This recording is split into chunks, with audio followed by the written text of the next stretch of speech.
What's going on, guys? Welcome to another Reddit Unraveled, and today we're looking at this story right here, found in Technology, about how Siri unintentionally recorded private convos and Apple agrees to pay $95 million.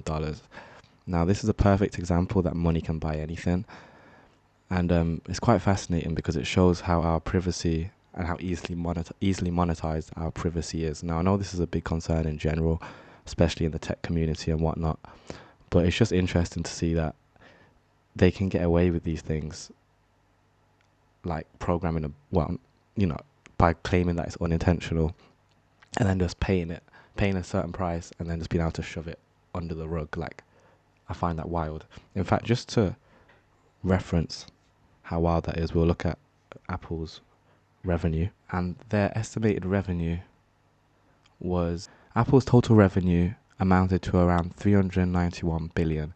Now, bearing in mind, revenue is expenses as well, but I'm sure this little 95 million isn't much to that 391 billion, and the amount of data that they would have got because of that, like the return on investment.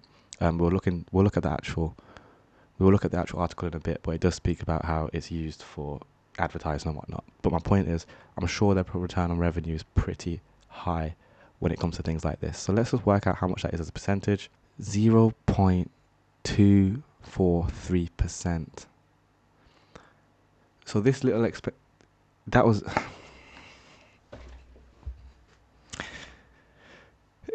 this is 0.02% of their total revenue for the year. And anyway, let's take a look. Apple users may get $20 each for up to 5 Siri-enabled devices. Wow, Apple recording your private conversation is worth about 1 pizza per device. Literally. This is pretty sad, to be honest, if you ask me. It's currently unknown how many customers were affected, but if the settlement is approved, the tech giant has offered $20 per day. So let's take a look at the actual article itself, see what it's saying. So Apple has agreed to pay 95 million to settle a lawsuit alleging that its voice assistant Siri routinely recorded private conversations that were then shared with third parties and used for targeted ads. Now, I'm sure we've all heard the typical, the idea that our phones are listening to us because we speak about this, and then we get advertised whatever we're talking about. We see that all the time. So this isn't surprising to us necessarily in that sense. What's surprising to me is how much they managed to settle it for, and how little that is compared to how much they're making in general. So anyway, in the proposed class action settlement, which comes after 5 years of litigation, Apple admitted to no wrongdoing. Instead, the settlement refers to unintentional Siri activations that occurred after the Hey Siri feature was introduced in 2014. So imagine how long this has been going on for. And then you wonder why you get these kind of adverts, but it's because they're literally invading all of our privacy, and it's showing we can't do anything. We can't do anything in the safety of our own homes so long as a phone is there. The only way you're going to get true privacy these days is if you either have a burner phone or if you're just locked in a room with someone having a conversation. And how rare is that?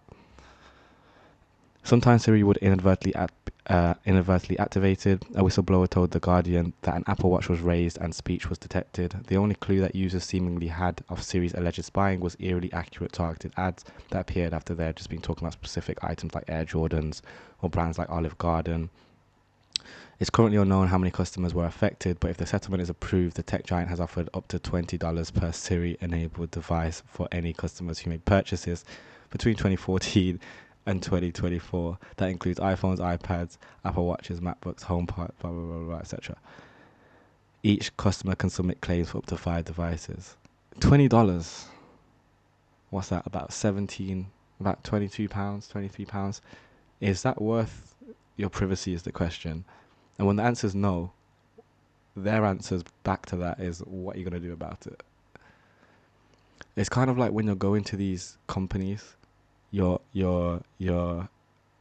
inadvertently, and obviously we accept terms and conditions all the time, but my point is, when you're buying from these companies, we should start going with the acceptance and understanding that we're probably going to be getting spied on. Now, the word spy can be easily misunderstood, and I say that because it's not like they're listening for something specific. It's literally just so that they can sell to us. It's very effective. Like, this is a perfect example of what I've literally just found myself buying, even though I said I'd wait another month before buying it. Like, This is nothing new, and it's just classic. It's just classic Apple for one, but it's also just it's classic technology at this point. While the assessment appears to be a victory for Apple users after months of mediation, it potentially lets Apple off the hook pretty cheaply if the court had certified the class action the Apple users had won. Apple could have been fined more than 1.5 billion under the Wiretap Act alone. You see, so that's more like what we'd want to have. That's the kind of fines I'd want to be seeing them get. Not no 0.02% of their revenue, just to brush it under the carpet like it's nothing. But lawyers representing Apple users decided to settle partly because data privacy law is still a developing area of law, imposing inherent risks that a new decision could shift the legal landscape as a certifiability of a class liability and damages. There have been countless instances of recordings featuring private discussions between doctors and patients, business deals, seemingly criminal dealings, sexual encounters, and so on. These recordings are accompanied by user data showing location, contact details, and app data. That's wild. That is crazy to me. It's like, it just seems like, well, I understand they want to do this, but all they're doing is getting as much data as possible, and then it's like they have this massive capitalization machine, and they're just shoving it in there like, okay, how can we monetize it? How can we monetize it? When you're a company of that size and you pretty much own everything anyway, in terms of when it comes to your user base, in terms and creating an ecosystem, etc. Lawsuits like this are probably light work, and their in-house lawyers will probably, laughing at this. And then another concern that would arise with this is, who are they sending this to? So although they're obviously sending it to advertising agencies and, whatever, maybe Meta or whoever wants it, who else could they be sending it to? Like, could it be at governmental levels that are buying this? And then that begs the question: how are they involved, and should they then be involved in the same court case? Because if you were to now go to court for something, and then someone backed out a private recording that Siri accidentally recorded, who's wrong for doing that? Sometimes in court you're not allowed to use certain information or evidence when it's attained in illegal ways. So when it does talk about criminal dealings and such, who is this benefiting really? And like, at what point does Apple get brought into the courtroom to say, well, they shouldn't have been recording my private conversations anyway, and now a criminal gets away with this or that? So there's lots of ways to look at it. Horrified Apple users sued, considering each recording an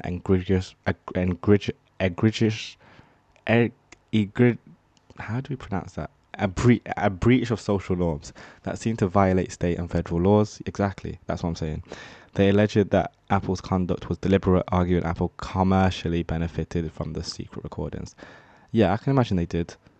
The thing is, it's one of those things that we're just never going to have proof of. As in, we're not going to have hard proof. If we had hard proof, it would be easy to find them much more, and they'd be in a lot more trouble. So the way that they've done it and the way that they're operating around it, and when they're obviously developing these Siri things, or you got to think about it from the journey that Apple goes from creating this Siri right to these problems. They very highly likely thought all of this through.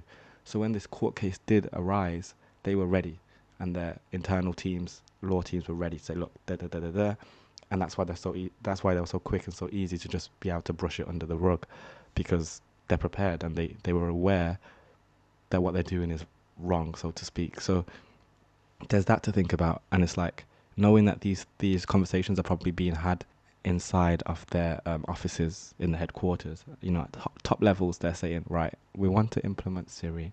We know that we want Siri to be able to secretly record things. Let's make sure that we do this in a way that if we do get caught, it looks completely unintentional. Like, I can imagine that's happening, because they're going to think about these things, and businesses have to, because especially if they want to be benefiting commercially from it. Because imagine the amount of money they've made from those third parties that are now buying that data from Apple. Imagine how much money they're paying for that data, so that these companies can pay for their advertisements to be shown to Apple's users. Do you see? It's like it's a market, and we're the product. Standard though. It's standard.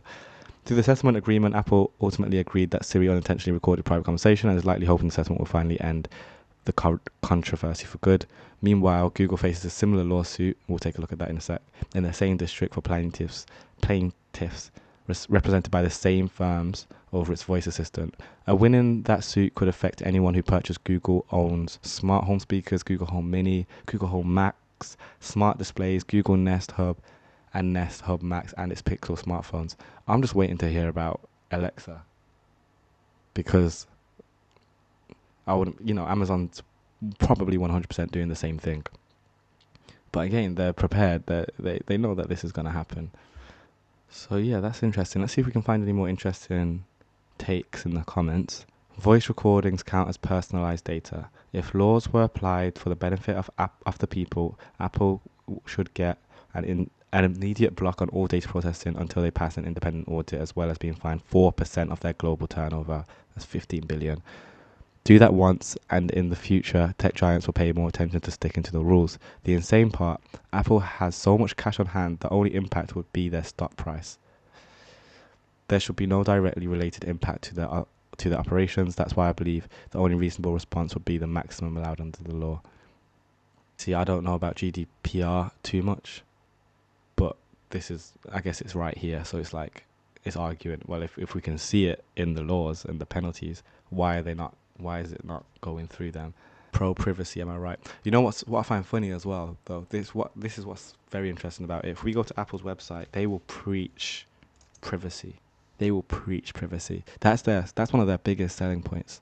Privacy. Look, this is what I'm talking about. Privacy. That's Apple.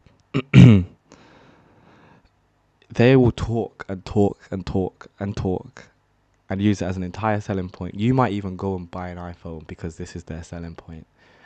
There's been times I've considered getting an iPhone. I'm on Android, for the record, but there's been times I've considered getting an iPhone because I do like how private it feels and how they focus on privacy, and I've seen it as a selling point. But then when you hear stories like that, it's like, it shows how much companies can just chat out of their and get away with it on different levels. Great powers come with great privacy. Apple Intelligence is the personal intelligence system that helps you write, express yourself, and get things done effortlessly. The groundbreaking privacy protections, it gives you peace of mind that no one else can access your data, not even Apple.